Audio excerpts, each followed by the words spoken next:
रेवाड़ी से पूरे हरियाणा को राम राम।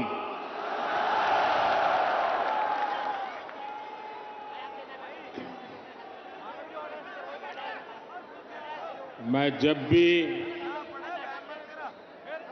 रेवाड़ी आता हूं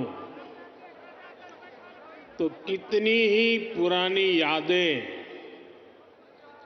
ताजा हो जाती है। रेवाड़ी से मेरा रिश्ता कुछ अलग ही रहा है। मैं जानता हूं रेवाड़ी के लोग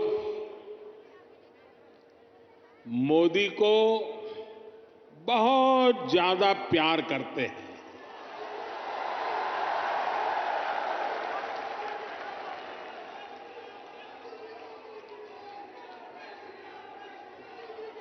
और अभी मेरे मित्र राव इंद्रजीत जी ने जैसे बताया,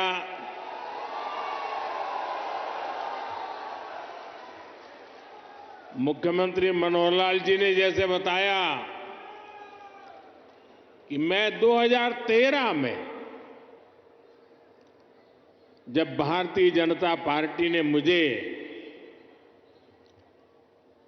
पीएम के उम्मीदवार के रूप में घोषित किया था तो मेरा पहला कार्यक्रम रेवाड़ी में हुआ था।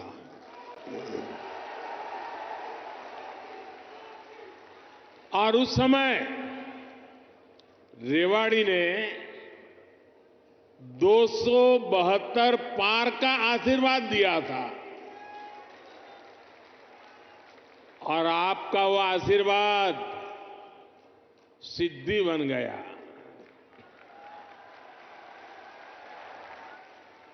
अब लोग कह रहे हैं कि मैं फिर एक बार रेवाड़ी आया हूं तो आपका आशीर्वाद है अब की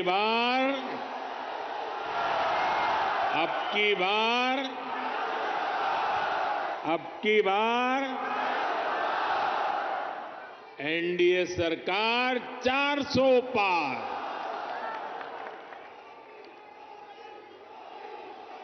साथियों, लोकतंत्र में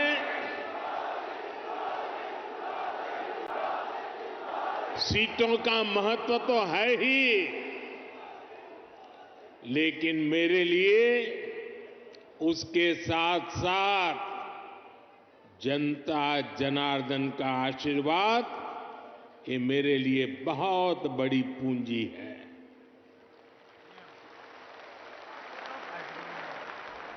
आज पूरी दुनिया में भारत नई ऊंचाई पर पहुंचा है तो ये आप सबके आशीर्वाद के कारण, ये आपके आशीर्वाद का कमाल है।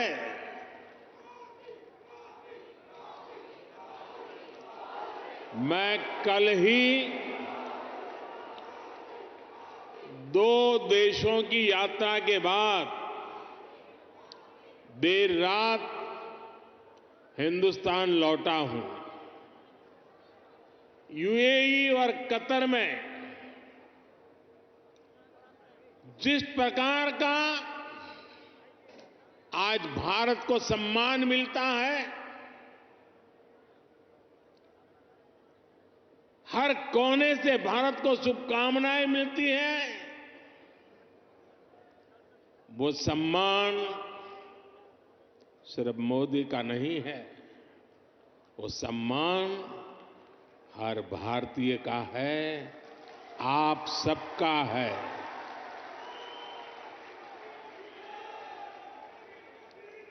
भारत ने G20 का सफल सम्मेलन किया तो ये आपके आशीर्वाद से हुआ। भारत का तिरंगा चंद्रमा पर वहां पहुंचा जहां कोई नहीं पहुंच सका, तो ये आपके आशीर्वाद से हुआ। 10 वर्षों में भारत 11वें नंबर से ऊपर उठकर 5वें नंबर की आर्थिक महाशक्ति बना, ये भी आपके आशीर्वाद से हुआ।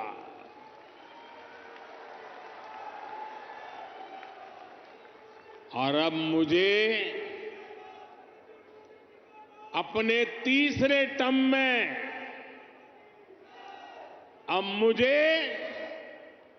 आने वाले सालों में भारत को दुनिया की तीसरी सबसे बड़ी आर्थिक ताकत बनाने के लिए आपके आशीर्वाद चाहिए।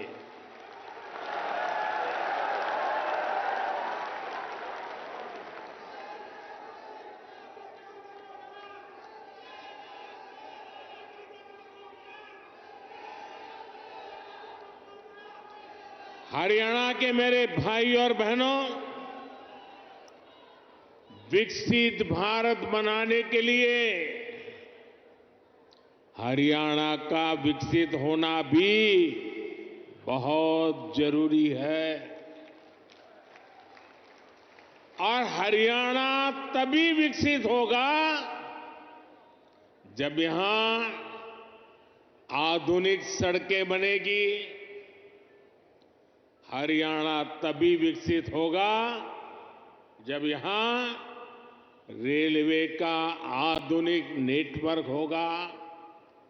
हरियाणा तभी विकसित होगा जब यहां बड़े और अच्छे अस्पताल होंगे। थोड़ी देर पहले ही मुझे ऐसे अनेक कामों से जुड़ी लगभग 10,000 करोड़ रुपए की परियोजनाएं हरियाणा को सौंपने का अवसर मिला है। इसमें रेवाड़ी एम्स है, गुरुग्राम मेट्रो है, कई रेल लाइन है, नई ट्रेन है। इनमें ज्योति सरमय कृष्ण सर्किट योजना से बना एक आधुनिक और भव्य म्यूजियम भी है। और प्रभु राम के आशीर्वाद ऐसे हैं कि आजकल मुझे हर स्थान पर ऐसे पवित्र कामों से जुड़ने का अवसर मिल जाता है।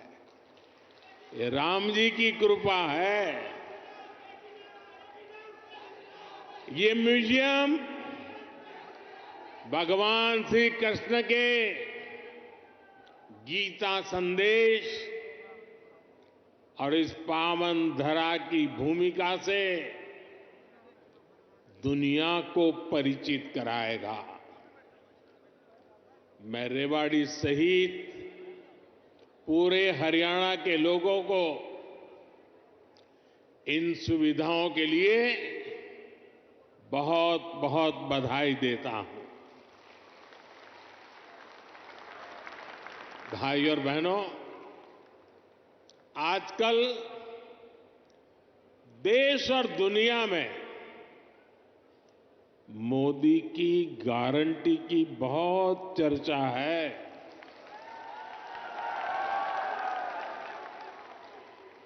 और रेवाड़ी तो मोदी की गारंटी का सबसे पहला गवाह है।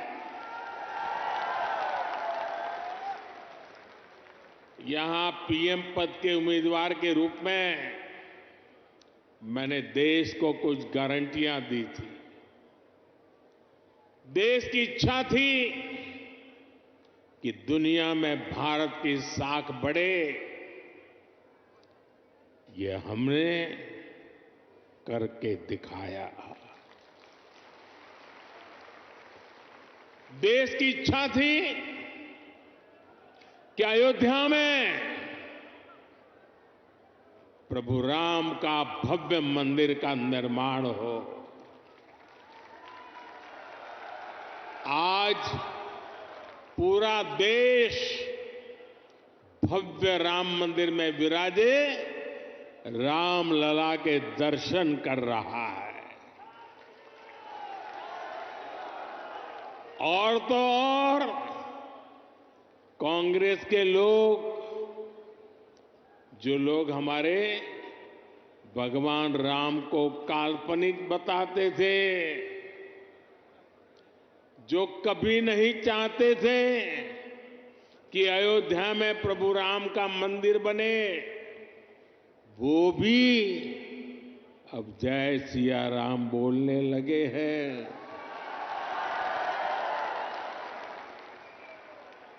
साथियों, कांग्रेस ने दशकों तक जम्मू कश्मीर से आर्टिकल 370 हटाने पर रोड़े अटकाए थे। मैंने आपको गारंटी दी थी कि जम्मू कश्मीर से आर्टिकल 370 हटाकर रहूंगा। आज कांग्रेस की लाख कोशिश के बावजूद आर्टिकल 370 इतिहास के पन्नों में खो गया है। आज जम्मू कश्मीर में महिलाओं, दलितों, पिछड़ों, आदिवासियों को उनके हक मिलने लगे हैं। इसलिए ही तो लोगों ने एक और संकल्प लिया है और जनता जनार्दन कह रही है, आप लोग कह रहे हैं, जिसने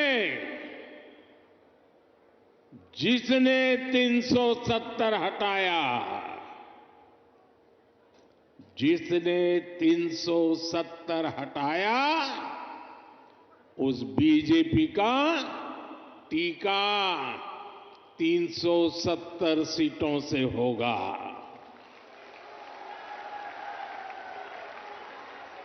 बीजेपी के 370 ही पहुंचाएंगे एनडीए को 400 पार। साथियों,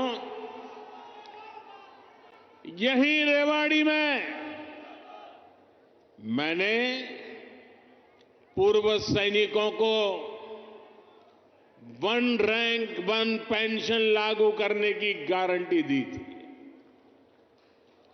कांग्रेस वाले सिर्फ 500 करोड़ रुपए दिखाकर वन रैंक वन पेंशन लागू करने का झूठ बोलते थे। रेवाड़ी की वीर धरा से लिया गया वो संकल्प मैंने आपके आशीर्वाद से पूरा किया। अभी तक ओआरओपी के तहत, वन रैंक वन पेंशन के तहत पूर्व सैनिकों को करीब करीब 1 लाख करोड़ रुपए मिल चुके हैं और इसके बड़े लाभार्थी हरियाणा के भी पूर्व सैनिक रहे हैं। सिर्फ रेवाड़ी के ही सैनिक परिवारों की बात करूं तो उन्हें ओआरओपी से 600 करोड़ रुपए से ज्यादा मिले हैं। आप मुझे बताइए, जितना पैसा रेवाड़ी के सैनिक परिवारों को मिल रहा है, उससे भी कम कांग्रेस ने पूरे देश के पूर्व सैनिकों के लिए बजट में रखा था, सिर्फ 500 करोड़। ऐसे झूठ और धोखेबाजी के कारण ही कांग्रेस को देश ने नकार दिया है। साथियों, मैंने रेवाड़ी वासियों को, हरियाणा के परिजनों को यहां एम्स बनाने की भी गारंटी दी थी। आज यहां एम्स के निर्माण की प्रक्रिया शुरू हो गई है और हमारे राव इंद्रजीत तो इस काम के लिए लगातार, वो बोलते कम है लेकिन जो तय करे उसके पीछे लगे रहते हैं। आज एम्स का शिलान्यास हुआ है तो मेरी गारंटी की, और मैं आपको कहूंगा कि आज उसका शिलान्यास किया है और लोकार्पण भी हम ही करेंगे।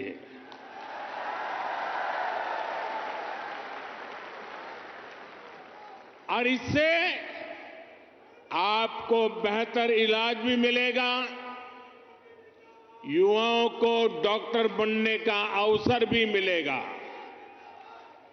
और रोजगार, स्वरोजगार के भी अनेक अवसर बनेंगे। रेवाड़ी में देश का 22वां एम्स बन रहा है। पिछले 10 वर्षों में 15 नए एम्स स्वीकृत किए जा चुके हैं। आजादी के बाद से लेकर 2014 तक देश में करीब 380 मेडिकल कॉलेज बने थे। बीते 10 वर्षों में 300 से अधिक नए मेडिकल कॉलेज बने हैं। हरियाणा में भी हर जिले में कम से कम एक मेडिकल कॉलेज बनाने का काम तेजी से चल रहा है। साथियों, मैं ऐसी अनेक गारंटियां गिना सकता हूं जो देशवासियों के आशीर्वाद से पूरी हो चुकी है। लेकिन कांग्रेस का ट्रैक रिकॉर्ड क्या है? कांग्रेस का ट्रैक रिकॉर्ड देश की आधे से अधिक आबादी को दशकों तक छोटी छोटी जरूरतों से दूर रखना का है, तरसाने का है। कांग्रेस का ट्रैक रिकॉर्ड सिर्फ एक परिवार के हित को देश और देशवासियों के हित से ऊपर रखने का है। कांग्रेस का ट्रैक रिकॉर्ड इतिहास के सबसे बड़े घोटालों का है। कांग्रेस का ट्रैक रिकॉर्ड आतंकवाद और अलगाववाद को बढ़ावा देने का है। कांग्रेस का ट्रैक रिकॉर्ड सेना और सैनिक दोनों को कमजोर करने का है। ये बातें याद रखनी जरूरी है क्योंकि आज भी कांग्रेस की टीम वही है, नेता वही है, नीयत वही है और उन सब की निष्ठा एक ही परिवार के लिए है। तो नीति भी तो वही होगी जिसमें लूट है, भ्रष्टाचार है, बर्बादी है। साथियों, कांग्रेस सोचती है कि सत्ता में रहना उसका जन्मसिद्ध अधिकार है। इसलिए गरीब का ये बेटा जब से पीएम बना है, ये एक के बाद एक मेरे खिलाफ साजिशें करते जा रहे हैं। लेकिन ईश्वर रूपी जनता जनार्दन का आशीर्वाद मेरे साथ है। कांग्रेस की हर साजिश के सामने जनता जनार्दन ढाल बनकर खड़ी हो जाती है। जितना ज्यादा कांग्रेस साजिशें करती है, उतना ही ज्यादा जनता मुझे मजबूत करती है, अपना आशीर्वाद देती है। इस बार भी कांग्रेस ने मेरे खिलाफ सारे मोर्चे खोल दिए हैं, लेकिन मेरे देश की जनता का सुरक्षा कवच, और जब जनता का सुरक्षा कवच होता है, जनता जनार्दन का आशीर्वाद होते हैं, माताएं बहनें ढाल बनकर के खड़ी होती हैं, तो संकटों से पार भी निकलते हैं और देश को आगे भी बढ़ाते हैं। और इसलिए आप सबके आशीर्वाद से हिंदुस्तान के कोने कोने में जो मैं अनुभव कर रहा हूं, इसलिए लोग कह रहे हैं एनडीए सरकार 400 पार, एनडीए सरकार, एनडीए सरकार, एनडीए सरकार